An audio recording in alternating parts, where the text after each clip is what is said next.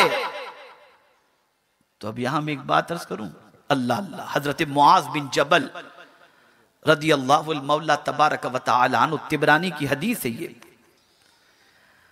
हजरत मुआज बिन जबल रदी अल्लाह तआला अन्हु फरमाते हैं कि आकाए करीम सल्लल्लाहु अलैहि वसल्लम ने फरमाया, मुआज मैं तुमसे एक सवाल पूछूं? अर्ज करते हैं हाँ या रसूल अल्लाह सल्लल्लाहु अलैहि वसल्लम। सरकार ने फरमाया, मुआज मोमिनीन से कयामत में परवरदिगार क्या पूछेगा, क्या पूछेगा? हजरत मुआज रदी अल्लाह तआला अन्हु और दूसरे सहाबा अर्ज करते हैं, हुजूर अल्लाह और उसके रसूल बेहतर जानते हैं। और ये मेरी आखिरी बात है इसलिए कि मेरा टाइम तकरीबन मुकम्मल हो चुका है, वरना फ्लाइट मेरी मिस हो जाएगी। तो हजरत मुआज बिन जबल रदी अल्लाह तआला अन्हु से सरकार ने पूछा कि कयामत में अल्लाह बंदे से क्या पूछेगा? तो वो अर्ज करते हैं, अल्लाह और उसके रसूल बेहतर जानते हैं। सरकार ने सहाबा से मुखातब होकर फरमाया, सहाबियों, मोमिनीन से कयामत में अल्लाह ये सवाल पूछेगा, मेरे बंदो क्या तुम मुझसे मिलना पसंद करते थे?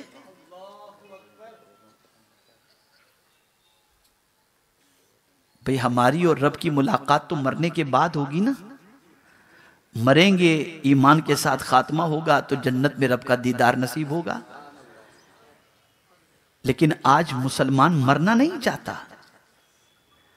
जितनी तैयारी वो दुनिया में कर रहा है, जीने की और दुनिया की तैयारी कर रहा है। और ये काफिर की सोच है जो अल्लाह से मिलने की तमन्ना नहीं करता और दुनिया की जिंदगी से मुतमईन है, खुश है। कुरान कहता है, ला यरजून लिकाअना वरदू बिल हयाती दुनिया वतमअन्नु बिहा। काफिर की सोच यह है वो अल्लाह से मिलना नहीं चाहता और दुनिया की जिंदगी से राजी और मुतमईन है। मुसलमान भी दुनिया की जिंदगी में मस्त है और मुतमईन है।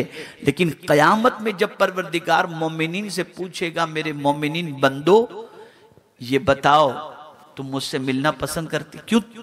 आखिर तुम जो है मुझसे मिलना क्यों पसंद करते थे? पहला सवाल तो ये होगा कि तुम मिलना पसंद करते थे। वो बंदे कहेगा, हाँ मौला हम तुझसे मिलना पसंद करते थे। तो मौला पूछेगा, बताओ क्यों मिलना पसंद करते थे? तवज्जो चाहूंगा। मौला फरमाएगा, मेरे बंदो क्यों मिलना पसंद करते थे?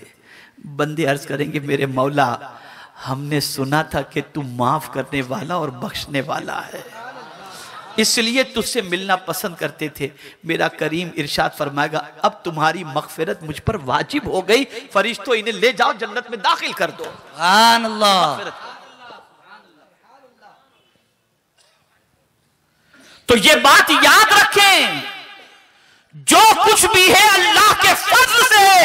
कोई घमंड न करे कि मैं अपनी इबादत से जन्नत में चला जाऊंगा, कोई घमंड न करे कि मैं अपनी तकवा और तहारत से जन्नत में चला जाऊंगा, कोई घमंड न करे मैं हज और ज़कात से जन्नत में चला जाऊंगा, कोई ये घमंड न करे मैं सखावत से जन्नत में चला जाऊंगा। जो भी जन्नत में जाएगा अल्लाह के फजल से और मुस्तफा की शफाअत से जाएगा। और अगर, बस ये आखिर, अगर नेकी हो जाए अपना कमाल न समझना, नेकी हो जाए अपना कमाल न समझना, गुनाह हो जाए अपनी कोताही समझना, गुनाह हो जाए अपनी कोताही समझना, नेकी हो जाए अपना कमाल न समझना। हजरत अय्यूब अलैहिस्सलातु व तस्लीम को जब परवरदिगार ने इम्तिहान में गिरफ्तार किया, बड़ा सब्र किया उन्होंने, ऐसा सब्र कि सब्र अय्यूब एक मिसाल बन गई है। और दुनिया कहती है कि अल्लाह हजरत अय्यूब जैसा सब्र अता फरमाए, ऐसा सब्र। बल्कि उनके सब्र के हवाले से तो कुरान ने कहा इन्ना वजदना हो साबिरा, कि बेशक हमने उनको सब्र करने वाला पाया। कैसा सब्र था कि कुरान उनके सब्र की गवाही दे रहा है। और उस सब्र पर परवरदिगार ने सनद अता फरमा दी, नेमल अब्द, क्या ही प्यारा बंदा है। अंदाजा लगाए उस सब्र पर मौला ने बेहतरीन बंदे का खिताब अता कर दिया।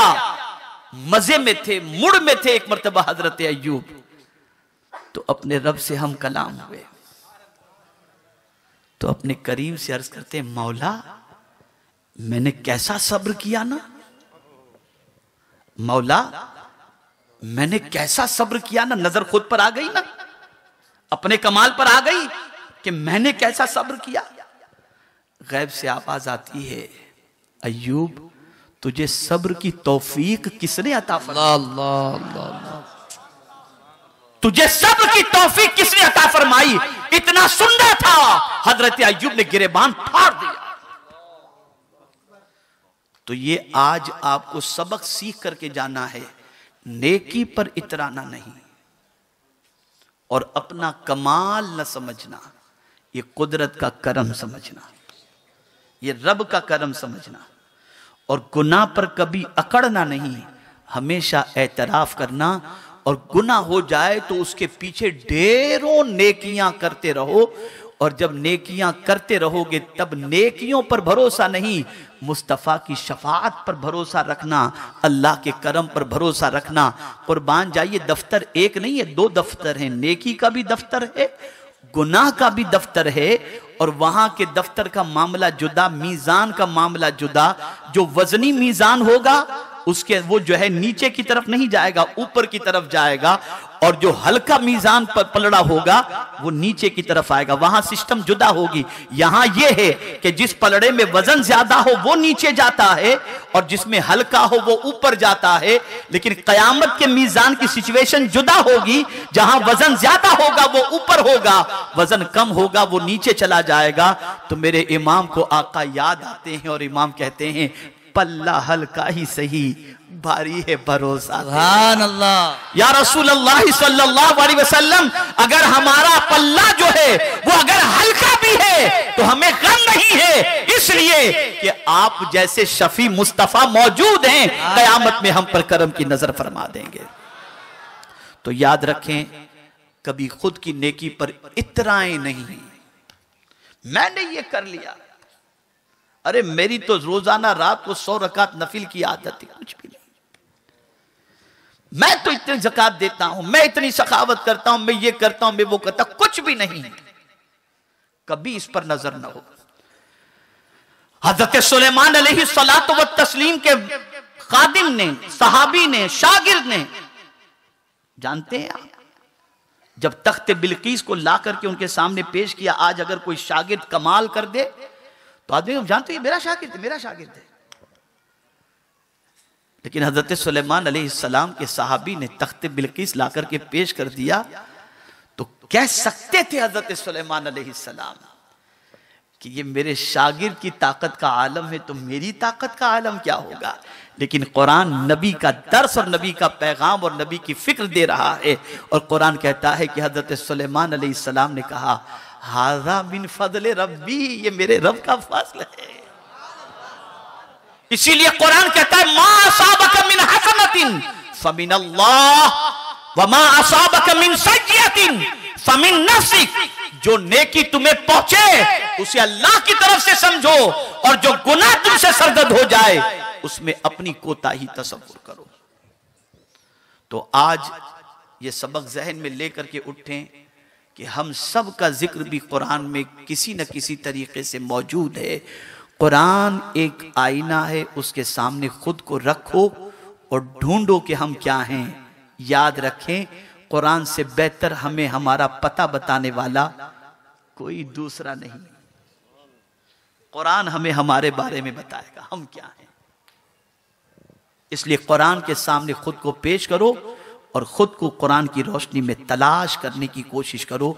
इंशाअल्लाह अज़ीम हकीकत आश्कार हो जाएगी, और जब हकीकत आश्कार हो जाएगी तो अकड़ में नहीं, झुक करके जिंदगी गुजारने का जज्बा पैदा होगा। अल्लाह रब्बुल इज्जत जल्ल जलालहू आकाए करीम रऊफ़ुर रहीम अलैहि तहिय्यतु व तस्लीम के सदक़ो तुफ़ैल हम सबको कुरान मुक़द्दस की तालीमात पर अमल की तौफ़ीक नसीब फरमाए, और परवरदिगार कुरान मुक़द्दस पढ़कर उस पर अमल करके उसको समझकर ज़िंदगी गुजारने की तौफ़ीक नसीब फरमाए। आज से इक़रार गुनाह की आदत रखो, गुनाह करके बहानेबाजी न करो, इसलिए कि गुनाह जो किए हैं वो कोई जानता हो या न जानता हो, मौला ज़रूर जानता है। इसलिए उसके सामने आजिज़ी इख्तियार करो, इक़रार जुर्म करो, और गुनाह हो जाए तो नेकियां कसरत से करो कि अल्लाह ताला नेकियों के एवज़ के अंदर गुनाहों को मिटा दे।